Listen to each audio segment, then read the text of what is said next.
أن كل شعب في العالم تتحدث عن أوطانها فحسب إلا السعوديين، فهم معنيين بالوطن وبالدين والعروبة.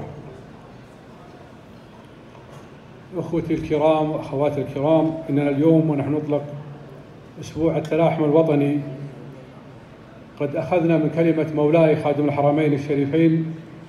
الملك سلمان بن عبد العزيز حفظه الله ورعاه منهجا راسخا بقوله: الحوار الوطني يخدم المجتمع ويعزز التلاحم الوطني وينشر ثقافة الحوار. كما إننا ننطلق في خطى واثقة نحو ما يصبو إلى تحقيقه صاحب السمو الملكي الأمير محمد بن سلمان بن عبد العزيز ولي العهد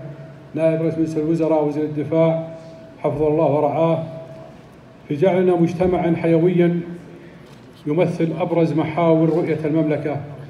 2030. أيها الأخوة والأخوات،